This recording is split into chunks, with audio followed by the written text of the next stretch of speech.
nombre, bueno, este hombre es un nombre bastante famoso, es uno de los grandes líderes que, que promovió y que estuvo en el nacimiento de lo que hoy conocemos como estadística en Inglaterra, a principios del siglo pasado y fines del anterior todavía.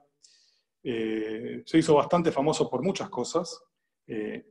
Entre otras, bueno, tenía un primo que era incluso más famoso que él, que se llamaba Charles Darwin, y, y bueno, él era bastante entusiasta de las ideas de Darwin, tanto que se le ocurrió inventar una cosa que después, que él mismo la dio en llamar eugenesia, así que carga con eso también en su haber, pero hoy no lo vamos a recordar por eso, lo vamos a recordar por otras contribuciones muy valiosas que hizo Don Galton.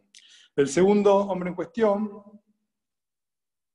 es Henry William Watson, menos famoso que Galton, pero fue también un partícipe necesario de esta historia, que ahora se las voy a contar. Era reverendo él. Y el tercero es Ignatius Bien-Aimé, o si se pronuncia algo parecido, mi francés no es genial, que también es un nombre importante de esta historia porque el proceso que durante muchos años lo llamamos proceso de Galton-Watson, en realidad Bien-Aimé lo había propuesto unos 40 años antes, pero había quedado olvidado. Entonces hoy mucha gente le gusta llamar a este proceso no solo de Galton-Watson, sino Bien-Aimé Galton-Watson. Bueno, entonces, ¿de qué se trata esta historia? Esto empieza así. Había un periódico que se llamaba The Educational Times, que en su número del 1 de marzo, esto es 1873, publica al final de su página número 300 una parte que dice Questions for Solution, y es un problema que propone justamente Francis Galton. Voy a tratar de traducir más o menos. Dice, empecemos con una gran nación de la cual nos vamos a ocupar solamente de los hombres adultos, y supongamos que hay N es un número grande, y todos con distintos apellidos, y vamos a suponer que ellos colonizan un distrito nuevo. Y esto de tomar un N grande es lo que lo hace para pensar probabilísticamente en términos de porcentaje, pero en el lenguaje de hoy podemos hablar en términos de probabilidad. Entonces dice cada hombre, lo que cuenta la historia es que Galton estaba preocupado por la extinción de los apellidos aristocráticos. Ahora en un ratito vamos a ver que no era tan así. Entonces, la pregunta que hace es, bueno, si yo empiezo con N apellidos aristocráticos distintos, solo se preocupa por los hombres, porque son los que heredan el apellido. Entonces dice, bueno, cada hombre tendrá cierta cantidad de hijos a los cuales le dará el apellido, y esos hijos harán lo mismo, y así sucesivamente, y entonces él estaba preocupado de qué apellidos se extinguirán, o cuál es la probabilidad que un apellido se extinga, o que sobreviva por cuántas generaciones. Entonces, él llama a 0 a la probabilidad o el porcentaje de las personas que tienen 0 hijos que llegan a tener 0 hijos adultos varones, a 1 para la probabilidad de tener un hijo, sigue acá arriba. Bueno, a 2, 3, etcétera, él decidió llegar hasta 5, y pregunta, ¿cuál es la proporción?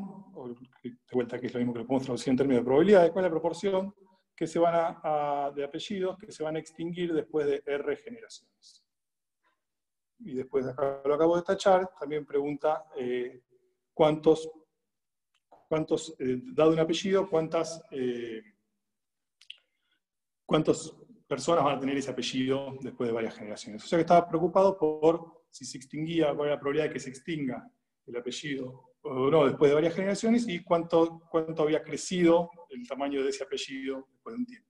Pero fíjense que hay algo muy interesante que dice acá, que dice, el que propone este problema, dice que si uno obtiene una solución general, eso podría ser de mucha ayuda en muchas cuestiones estadísticas importantes. O sea que Walt Galton tenía muy claro que la cuestión no era solamente resolver si se iban a extinguir o no los apellidos aristocráticos, sino que tenía claro de que este modelo podía servir para resolver muchas otras cuestiones, y así fue, exactamente. Es un modelo que hoy en día lo seguimos usando para resolver muchísimas cuestiones.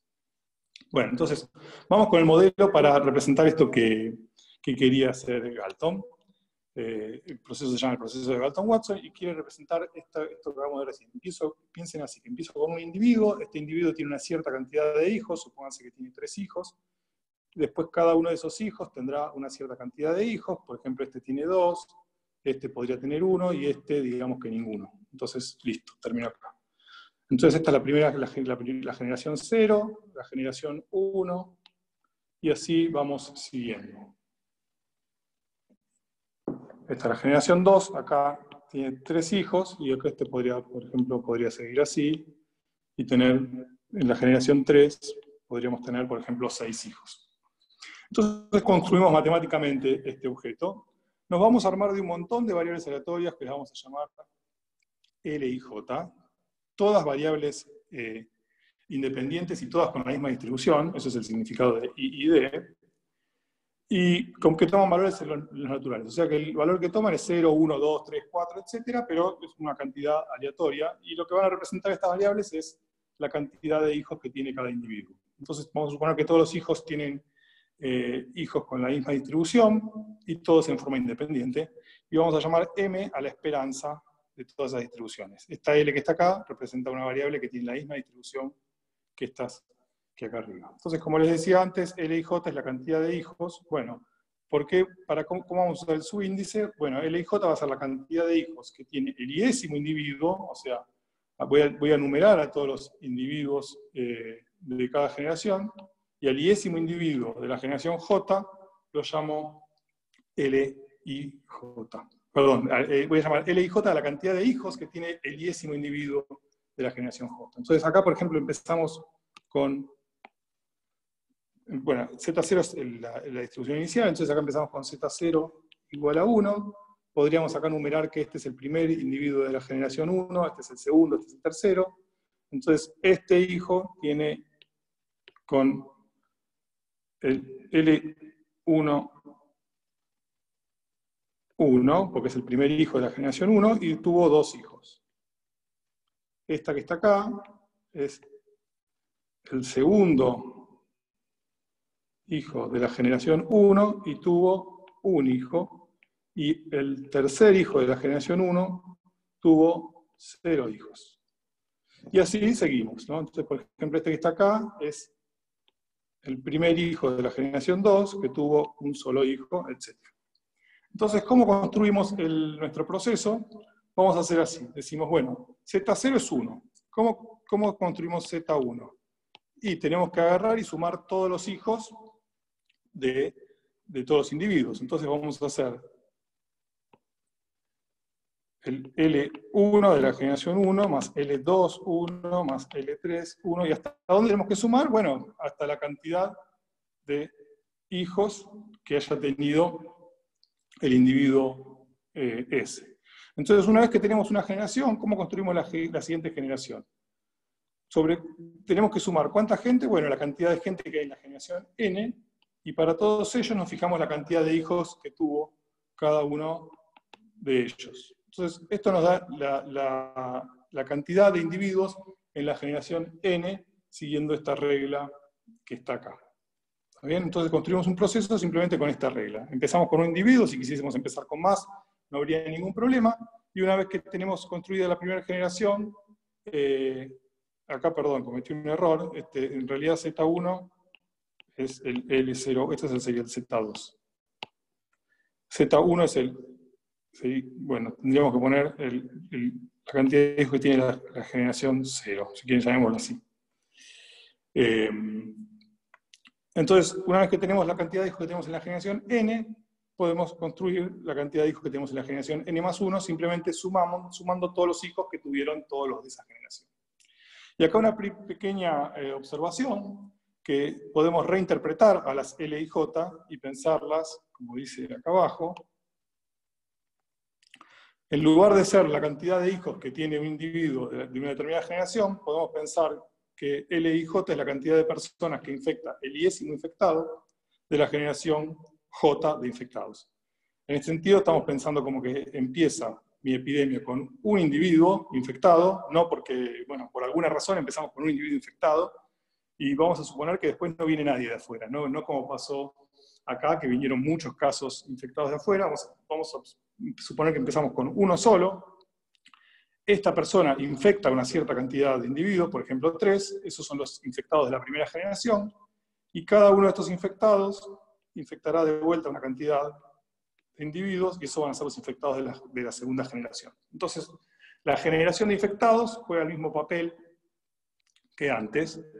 Entonces, los que fueron infectados por el primer caso, los llamamos infectados de la primera generación, los que fueron infectados por alguien de la primera generación, los llamamos infectados de la segunda generación, y así sucesivamente. Y ese es nuestro proceso, el proceso que se llama proceso de Galton-Watson. Esto después uno puede discutir si es un buen modelo para cómo se propaga una epidemia o no. Eso es una discusión completamente válida que no quiero dar con mucho detalle, aunque algunas cosas vamos a decir. Lo que sí les voy a decir es que más o menos puede tener sentido para la fase temprana de una epidemia, cuando no hay nadie infectado y se propaga con reglas muy similares a estas. Cuando la epidemia ya se empezó a propagar bastante, este modelo tiene bastante poco sentido, como vamos a ver dentro de un rato. Entonces, bueno, acá tienen otros dibujitos de cómo se forman estos árboles. Acá tenemos de vuelta el primer individuo que tiene un hijo, este tuvo 2 hijos, cada uno de sus hijos, uno tuvo un hijo, el otro tuvo un hijo, y acá de vuelta un hijo, 2 hijos, y así, etc. Y este es uno en donde dejamos evolucionar un poco más, y es un caso especial que ya después les contaré por qué, pero está ahí esencialmente porque es un lindo dibujito. Ahí tienen las referencias, la primera imagen es de Berglund y la segunda de Korczynski. Entonces la gran pregunta que se hacía Galton y que nos seguimos haciendo nosotros ahora es, bueno, ¿qué pasa con ZN, que es la cantidad del tamaño de la población o la cantidad de infectados, como quiera pensarlo? Vamos a pensar el tamaño de la población. ¿Qué pasa cuando n tiende a infinito? Y nos gustaría saber, bueno, cómo es ese comportamiento y sobre todo, entre otras cosas, de qué depende ese comportamiento. Entonces, ZN es una variable aleatoria, puede tomar un montón de valores distintos con diferentes probabilidades, es un objeto un poco más complejo de entender. Algo mucho más simple es preguntarnos simplemente por su esperanza, porque eso es solamente un número, es algo mucho más fácil de estudiar una esperanza que toda una variable aleatoria. Entonces, empecemos por la esperanza. Tratemos de calcular la esperanza de Zn. Entonces, tal vez se acuerden de su curso de probabilidad, que la esperanza de Zn la podemos calcular como la esperanza de la esperanza condicional de Zn condicional a Zn más 1. Zn menos 1, perdón. Yo voy a calcular acá la esperanza de Zn menos 1. Perdón, la esperanza de Zn condicional a Zn menos 1. Ahora, si conocemos Zn menos 1, dijimos nuestra definición de Zn era sumar de i igual 1 hasta zn menos 1, L, I, n menos 1. Esa es la definición. Sumo sobre todos los hijos que tuvieron los de la generación n menos 1, eso me da la generación n. Y condicionamos a zn menos 1. Ahora fíjense lo que pasa. Si yo condiciono a zn menos 1, podemos pensar que esto es una cosa determinística, ya deja de ser aleatorio porque condicionamos ese valor. Y condicionar una variable cambia la distribución de otras variables, pero estas variables que están acá, justamente, pedimos que sean independientes de todas las anteriores, que es lo que da la dependencia a Zn-1. Zn-1 depende solo de todas las variables hasta n-2. Y ninguna de ellas aparece acá, o sea que estas variables que están acá son todas independientes de esta variable que está acá, que es Zn-1. Entonces esto lo podemos pensar como que tenemos una suma de variables aleatorias, todas con la distribución original, porque no cambió, y todas con la misma esperanza, así que queremos calcular la esperanza de esa suma. Si se acuerdan de sus cursos de prueba, la esperanza de una suma es la suma de las esperanzas, y si todas tienen la misma esperanza, esto nos da la cantidad de términos que estoy sumando, que es Zn-1, por la esperanza de mi variable que eran todas iguales, que es lo que llamamos m. ¿Ok? O sea que probamos, acá, voy a venir acá, probamos que la esperanza de Zn es la esperanza de la esperanza condicional, que es m veces Zn menos 1, pero esto es m veces la esperanza de Zn menos 1. Y ahora podemos seguir para atrás. Si esto vale también para n menos 1, esto es m cuadrado, la esperanza de Zn menos 2, y podemos seguir, y vamos a llegar hasta m a la n por la esperanza de Z0, que es, como empezamos, que Z0 era 1, si se acuerdan. O sea que obtuvimos una fórmula para la esperanza, acá podemos volver acá, la esperanza de Zn es m a la n. O sea que eso ya nos da una pauta muy importante del comportamiento de la esperanza, que no tiene por qué ser el comportamiento de la variable, pero da un indicio. La esperanza es el mejor número que tenemos para representar a la variable aleatoria. Entonces, esto ya nos da la pauta del hecho de tener m a la n, nos dice que podemos separar en tres casos, cuando m es más grande que 1, cuando m es igual a 1, cuando m es menor que 1. Y cuando m es mayor que 1, m a la n se va a infinito muy rápido, exponencialmente rápido. Cuando m es 1, esto vale siempre 1. Y cuando m es menor que 1, esto tiende a 0, también exponencialmente rápido. ¿Está bien? En los dos casos, tanto acá como acá, es exponencialmente. En un caso exponencialmente rápido a infinito, y en el otro es exponencialmente rápido a 0. Bueno, podríamos darnos por contentos con esto, pero les recuerdo que una cosa es la esperanza de Zn y otra cosa es Zn en sí. Sobre todo cuando tomamos límites. Cuando tomamos límites, si recuerdan su curso de probabilidad, no tienen por qué coincidir los límites de la esperanza con los límites de la variable aleatoria.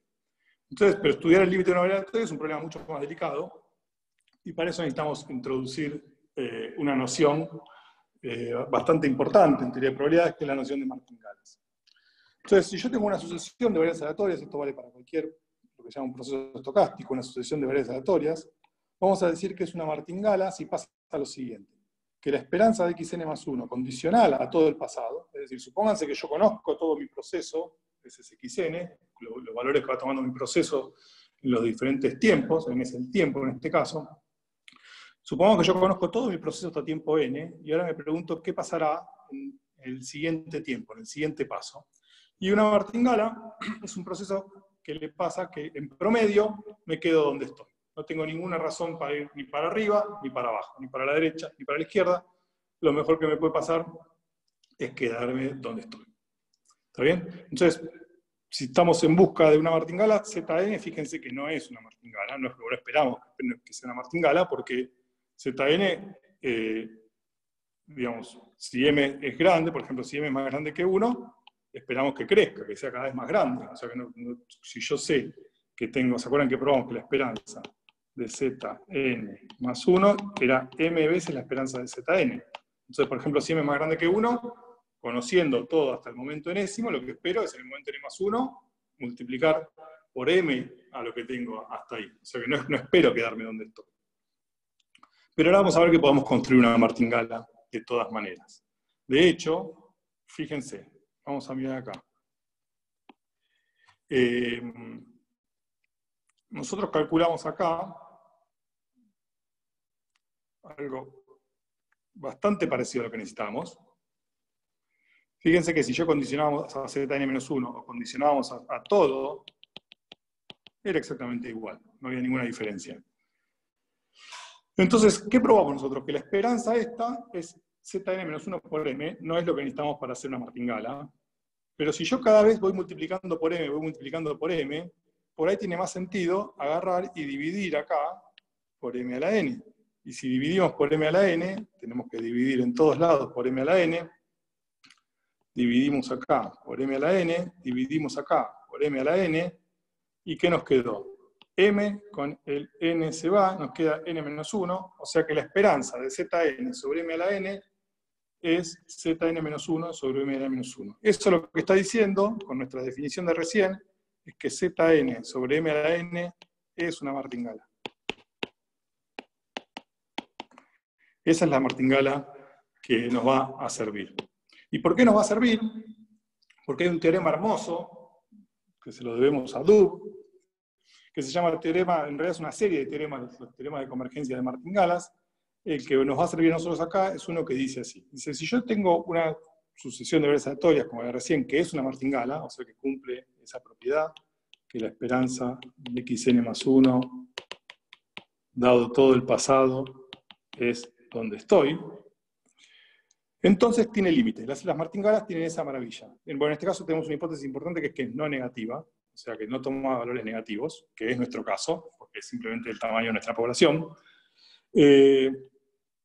Entonces, tiene límite, y el límite es una variable aleatoria que aparte me da gratis que tiene esperanza finita. Y nosotros acabamos de ver que Zn sobre m a la n es una martingala, por lo tanto, acabamos de probar, gracias al teorema de convergencia de martingalas de Doob, que Zn sobre m a la n converge a una variable aleatoria W. Y entonces esto nos da mucha información sobre el comportamiento de Zn. Mientras sepamos que W es un número que no es cero, cuando es cero hay que tener cuidado, pero si W es un número que no es cero, entonces el comportamiento de Zn es exactamente como el de su esperanza. Entonces, veamos a qué nos lleva eso. Podemos enunciar el siguiente teorema. Cuando m es menor que 1, acabamos de probar que Zn sobre m a la n, ya sabemos que esto tiende a W, pero esto está tendiendo a 0, así que si Zn dividido a lo que tiende a 0, tiene que tender a 0. Y no solo eso, sino que tiene que tender rapidito, tiene que tender por lo menos tan rápido como m a la n. O sea que en el caso en que m es menor que 1, tiende a 0 rapidito. Ahora, Zn toma siempre valores naturales, 0, 1, 2, 3, 4. Si yo tengo una sucesión que toma valores naturales y tiende a 0, tiene que ser 0. O sea, podemos decir algo más. Zn es 0 a partir de un n. O sea, que a partir de una generación se extingue la población o se extingue la epidemia. Sn, por supuesto, es aleatorio. Pero uno lo puede calcular y lo puede estimar porque conocemos muy bien la esperanza de Zn y esas cosas sirven para estimar cuánto vale este n. Entonces, el caso en que m es menor que 1, nuestra epidemia se extingue rápidamente. El caso m igual a 1 es un caso poco importante en la práctica, solo, como dice acá, solo nos importa a los matemáticos, porque como dice Leo, en las ciencias naturales no hay igualdades, no hay un caso m igual a 1. ¿Por qué razón m sería exactamente 1? O sea, puede ser que estemos por arriba de 1, o puede ser que estemos por debajo de 1, y las chances de que sea exactamente 1 son nulas. Pero se puede probar que en ese caso Zn tiende a 0. Es un argumento muy, muy lindo, pero no lo voy a hacer porque ya me estoy yendo mucho más del tiempo que esperaba. Tenía ganas de que sea un seminario de media hora, y ya se me está alargando un montón. Así que esto se los dejo para que lo piensen. Una cosa interesante del hecho de que Zn tiende a 0, fíjense que la esperanza de Zn en este caso es siempre 1. Entonces, esto es lo que les decía antes. ¿Cómo se llevan estas dos cosas? ¿No? La esperanza es siempre 1, pero Zn tiende a 0. Es muy interesante para pensar esto. ¿Cómo puede ser ese fenómeno? Y el otro caso, el que más nos preocupa, calculo, es lo que se llama el caso supercrítico, que es cuando m es mayor que 1, que si supiésemos que W no es 0, entonces tendríamos crecimiento exponencial. Si W es 0 no podemos decir nada, porque del simple hecho de saber que Zn, aunque m sea más grande que 1, del solo hecho de saber que esto tiende a un número, si esto tiende a 0, no nos dice absolutamente, no nos da mucha información sobre Zn. Lo único que dice es que no puede crecer más rápido que m a la n, pero podría ser acotado, podría tender a 0, o podría crecer a penitas más despacio que m a la n. Pero hay otro teorema que tampoco voy a tener tiempo de hacer, pero que lo podríamos hacer otro día si hay ganas, es un teorema también bastante lindo de hacer, es una cuenta bastante técnica, que es que en el caso en que m es mayor que 1, bueno, pueden pasar dos cosas. ahí depende cómo sean las L. L, acuérdense que es la cantidad de hijos. Si nunca hay, si la probabilidad de tener 0 hijos, digamos así, si la probabilidad de tener 0 hijos es 0, o sea que siempre tenemos más de un hijo, o siempre infectamos más de una persona, entonces, bueno, esto no le va a quedar otra que crecer todo el tiempo porque nunca se va a extinguir. Pero si tiene la probabilidad de ser 0 es positiva, si hay alguna chance de que me dé 0, entonces siempre va a tener probabilidad positiva de que igual se extinga la población o se extinga la epidemia, porque, por ejemplo, si el primer infectado no infecta a nadie, cosa que tiene probabilidad positiva, punto, se acabó la epidemia. Pero, entonces, lo que uno puede probar en este caso es que hay probabilidad positiva de extinción, bajo esta hipótesis, pero también hay probabilidad positiva, pero también hay probabilidad positiva de supervivencia. ¿Qué significa supervivencia? Significa que la infección o la población, como quieran interpretarlo, sobrevive para todo N, que para todo N hay alguna persona con el apellido original o que para todo N hay infectados. Y lo que se puede probar es que el evento de supervivencia coincide casi seguramente, en realidad, pero digamos que coincide, con el evento en que W no es 0. O sea que siempre que hay supervivencia, W no es 0. Y entonces eso lo que nos dice es que efectivamente Z a la N se comporta como M a la N en el caso de supervivencia. O sea que solo la conclusión final de todo el teorema es que hay dos alternativas. O la población se extingue, o bien porque M es menor que 1, o bien porque M es igual a 1, o porque tuvimos mucha suerte, que M es mayor que 1, pero se extinguió, eso no suele pasar. Pero si no se extingue, la única alternativa es que haya crecimiento exponencial. Y M es el que nos da el crecimiento exponencial. Bueno, resumiendo, quiero revisar algunas de las cosas de las que hablamos. La primera cuestión que quiero comentar es una cosa que nos importa mucho a los matemáticos, a los físicos, que es una cosa que se llama universalidad, que tiene que ver con el resultado que probamos. Fíjense que el teorema que acabamos de probar, la única información que tiene, miren, la información que es, de lo único que importa es de M. ¿Está bien? O sea, todo el comportamiento, esto lo que probamos es que el comportamiento de Zn depende, por lo menos al nivel que estamos estudiando, depende solo de M. ¿Qué significa solo de M? Que no depende de la distribución, no depende de toda la distribución de L, cosa que podría pasar. Y si pasara, sería un problema, porque si yo, para estudiar cómo es el comportamiento de mi proceso, necesitara saber cómo es la distribución de L, la distribución de L sería, en el caso de los infectados, cuál es la probabilidad de infectar a una persona, cuál es la probabilidad de infectar a 2, a 3, a 4, a 10, etc. Esa es una información que no es fácil de conseguir, de saber cómo es la distribución de gente que infecta una persona infectada. Sin embargo, M, solo M, que es la esperanza de L, es una cosa que sí es fácil de conseguir, porque nuestra curva de crecimiento, dijimos, es como M a la N.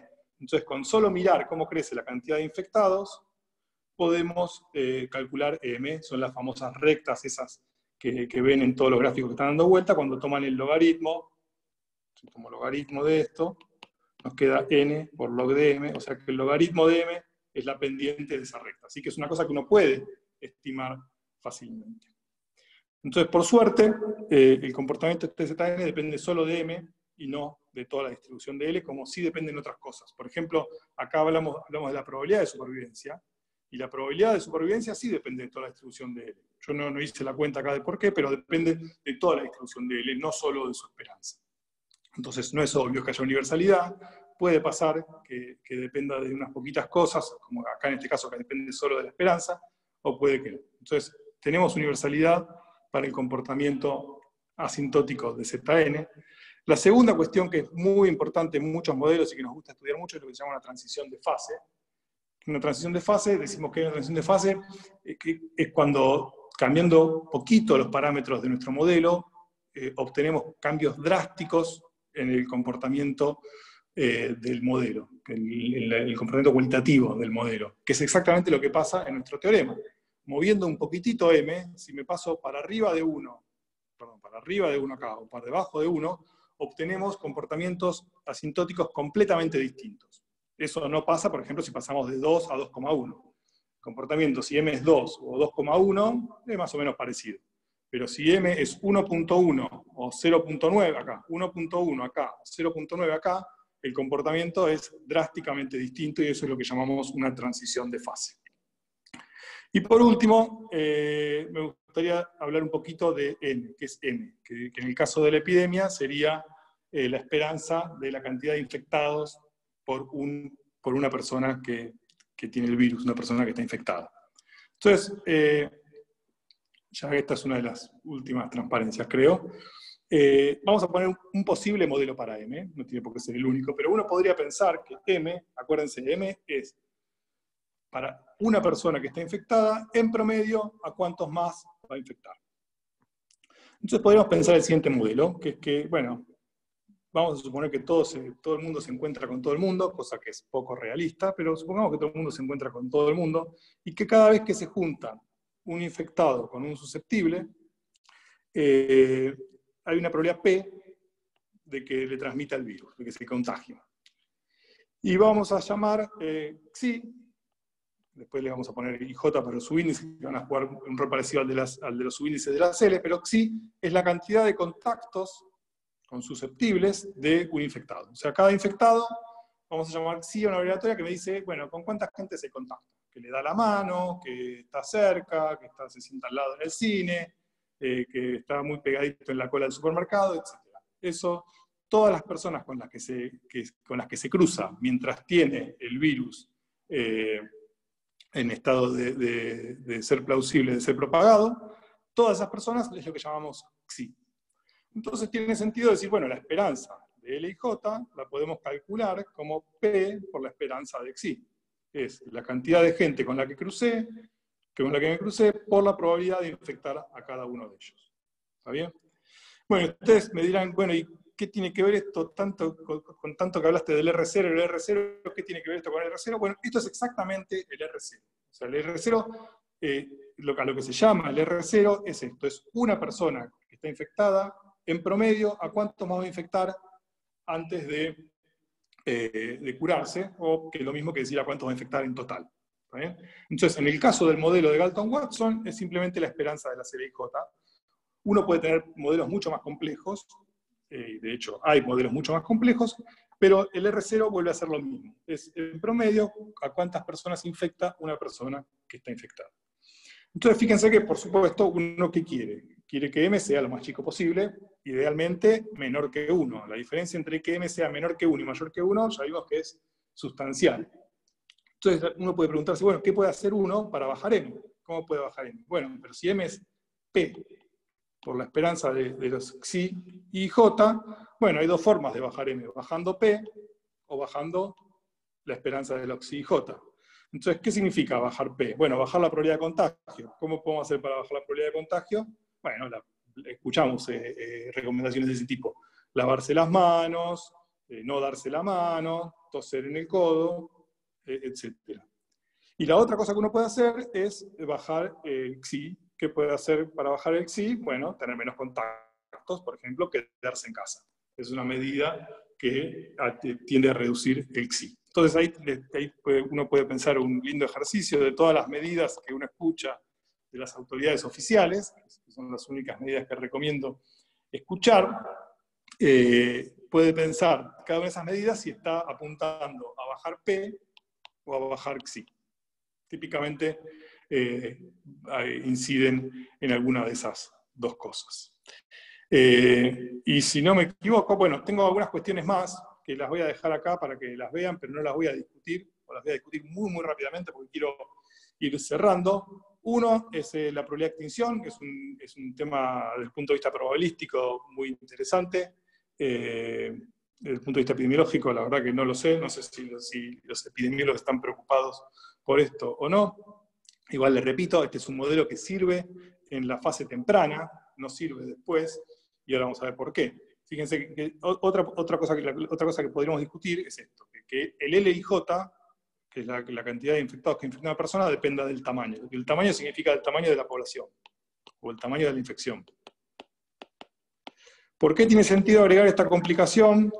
Bueno, estaría bueno porque justamente es lo que pasa con las epidemias. Cuando al principio, cuando todo el mundo es susceptible, en promedio uno infecta a una determinada cantidad de gente, pero cuando hay mucha gente infectada ya, que ya no son susceptibles de ser infectados, bueno, en promedio, la cantidad promedio de gente que uno infecta va cambiando, se va achicando en este caso.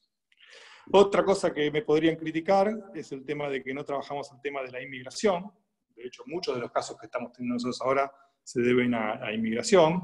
Entonces, está bueno incorporar a un modelo de inmigración. Este modelo existe, se llama proceso de Galton-Watson con inmigración. Existe, se lo puede estudiar, se pueden obtener temas parecidos.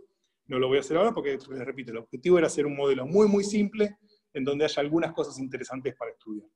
Pero es un modelo, repito por enésima vez, un modelo de juguete que no pretende para nada y no debe ser usado para sacar conclusiones. Es más un marco para pensar.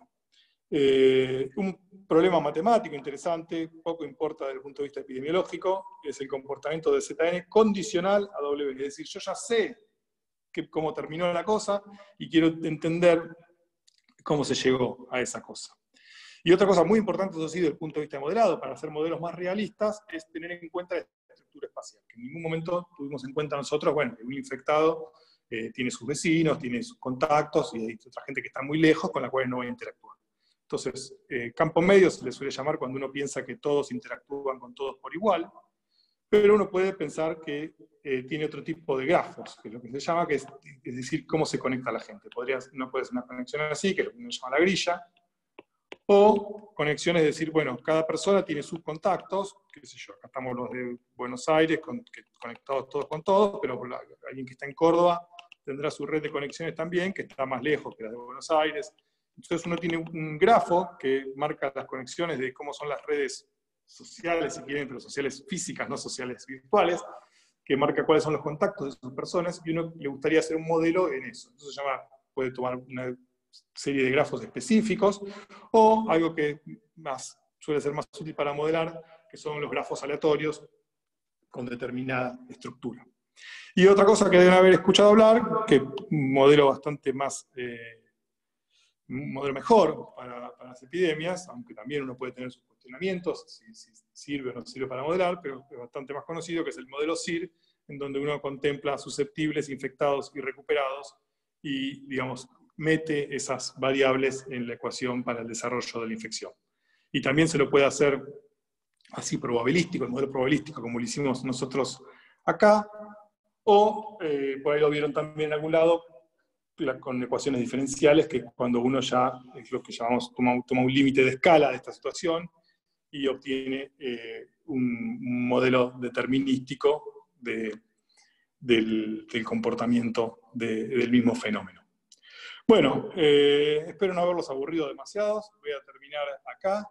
Les agradezco mucho por el aguante. Espero que haya sido claro. Repito una vez más, lo único que hicimos es hacer un poco de matemática, que sirve para pensar un poco. No debe ser utilizado para sacar conclusiones. No les voy a decir que no hagan esto en sus casas, háganlo en sus casas, que está súper bueno. Y bueno, no sé cómo seguimos. Lo voy a dejar en manos de Leo, que va a coordinar la continuación de esta sesión. Voy a parar de transmitir la pantalla, eso sí. Y acá estamos. Bueno, Leo, decinos.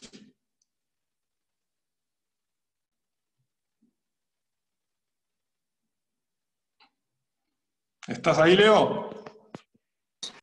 Hola, Patu, sí, yo estoy acá, pero estaría bueno que los participantes que quieran hagan su intervención por audio a esta altura, me parece muy apropiado. Bueno, que saque el mudo y hable, yo diría directamente. bueno, quien quiera, estoy leyendo los chats que no podía haber visto, no vi nada antes. Bueno, está muy largo el chat. Bueno, después lo miraré. Quería agradecerte y agradecerle a Leo linda charla y lindo tener esta posibilidad de encontrarnos virtualmente. Es la voz de Noemí, ¿sos Noemí? Sí, soy Noemí. Gracias, Noemí.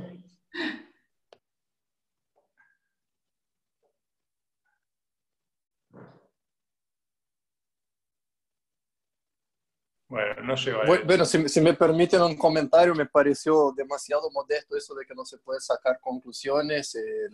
Se puede sí sacar la conclusión que hay que bajar el M hasta menos que 1.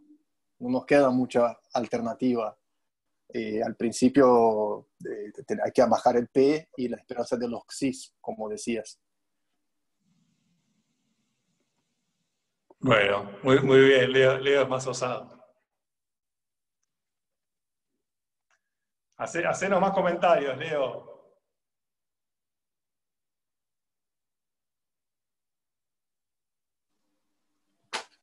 No, ya hice mis comentarios, me parece, estaría bueno que el que quiera hacer comentarios ahora lo haga.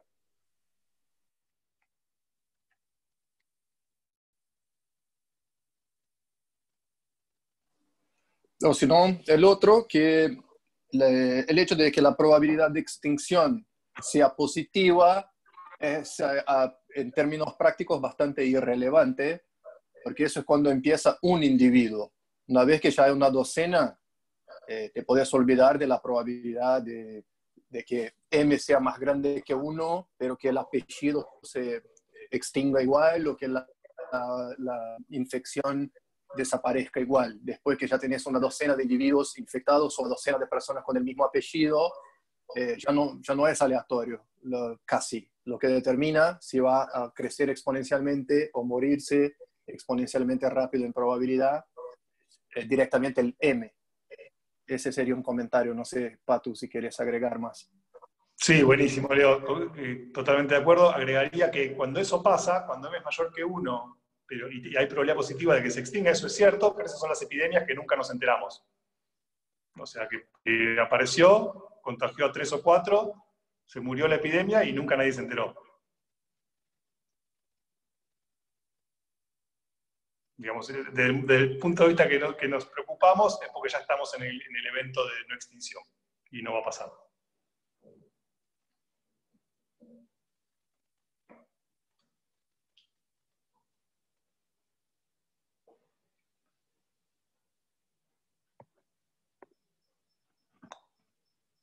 Bueno, gente, van a tener que hablar porque si no vamos a cortar este encuentro. ¿Qué decís, Leo? ¿Podemos ir cerrando?